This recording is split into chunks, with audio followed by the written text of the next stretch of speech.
ಆಮೇಲೆ ಇನ್ನೊಂದು ಮೇಡಮ್, ಒಬ್ಬರು ನಿಮ್ಮ ಬಗ್ಗೆ ಇನ್ನೊಬ್ಬರು ಆಫೀಸರ್ ಜೊತೆ ಸೇರಿಸ್ಕೊಂಡು ಮಾತಾಡೋದು, ಈ ವಿಚಾರಗಳ ಬಗ್ಗೆ ಸರ್ ಅದು ಶುದ್ಧ ಅಂದರೆ ಶುದ್ಧ ಸುಳ್ಳು. ಪಾಪ ಯಾವ ಆಫೀಸರ್ನ ಇದ್ರ ಜೊತೆ ಕಟ್ಟಕ್ಕೆ ಟ್ರೈ ಮಾಡ್ತಾರೋ ಗೊತ್ತಿಲ್ಲ. ಸುಮ್ಮನೆ ಅವ್ರ ಫ್ಯಾಮಿಲಿ ಅವ್ರ ಮಕ್ಳುಗಳು ಹಾಳಾಗೋದು ಬೇಡ.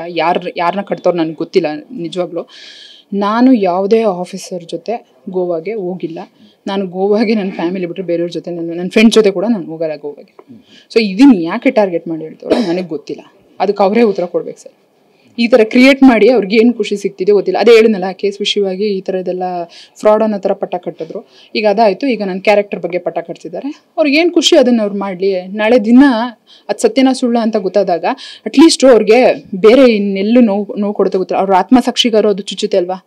ಅವ್ರು ಹೇಳ್ತಾರೆ, ಯಾವುದೋ ಮೂವಿ ನೋಡಿಕೊಂಡು ನಾನು ಡಿಪಾರ್ಟ್ಮೆಂಟಿಗೆ ಬಂದಿದ್ದು, ನಾನೇನು ಪೊಲೀಸ್ ಆಗಬೇಕು ಅನ್ನೋದು ಇಂಟೆನ್ಷನಲ್ಲಿ ನಾನು ಮಾಡಿಲ್ಲ. ಮೂವಿ ನೋಡಿಕೊಂಡು ಜನ ಸೇವೆ ಮಾಡೋಕ್ಕೋಸ್ಕರ ಬಂದಿದ್ದೀನಿ. ಜನಗಳ ಸೇವೆ ಮಾಡೋಕ್ಕೆ ಬಂದ್ಬಿಟ್ಟು ಹೆಣ್ಮಕ್ಳ ಬಗ್ಗೆನೇ ನೀವು ಈ ರೀತಿ ಮಾತಾಡ್ತೀರಾ ಅಂದರೆ ನೀವು ಯಾವ ಥರ ಸೇವೆ ಮಾಡ್ತಿದ್ದೀರ ಅಂತ ಗೊತ್ತಾಗ್ತದೆ. ನನ್ನನ್ನೇ ನೀವು ಯಾಕೆ ಇಷ್ಟೊಂದು ಟಾರ್ಗೆಟ್ ಮಾಡ್ತಿದ್ದೀರಾ ಅಂತ ಅದು ನನಗೆ ಯಕ್ಷ ಪ್ರಶ್ನೆ ಆಗಿದೆ ಸರ್. ನಾನೇ ಅವ್ರನ್ನ ಎಷ್ಟೊಂದು ಸರಿ ಕೇಳಿದ್ದೀನಿ, ಯಾಕೆ ಸರ್ ನನ್ನ ಮೇಲೆ ಈ ಥರ ನಿಮಗೆ ಕೋಪ ಅಂತ. ಏನು ಕೊಡ್ತಾರೆ ಸರ್ ಅವರು? ಈಗ ಕೊಟ್ಟಿದ್ದಾರಲ್ಲ ರಿಪ್ಲೈ, ಅಷ್ಟೇ. ಸರಿ ಸರ್, ಅದೆಲ್ಲ ಆಗಲಿ ಮೇಡಮ್. ಈಗ ವಂಚನೆ ಪ್ರಕರಣನ ಸುಮಾರಾಗುತ್ತೆ, ಬಟ್ ಯಾಕೆ ಐಶ್ವರ್ಯ ಗೌಡನೇ ಯಾಕೆ? ಅದು ನೀವು ಹೇಳ್ಬೇಕು. ಶ್ವೇತಾ ಗೌಡ, ರೇಖಾ ಗೌಡ ಎಲ್ಲರೂ ಮೂಲೆಗೆ ಹೋಗ್ತಾರೆ. ಐಶ್ವರ್ಯ ಗೌಡನೇ 2 ತಿಂಗಳಿಂದ ಮೀಡಿಯಾದಲ್ಲಿ ಓಡ್ತಾರೆ.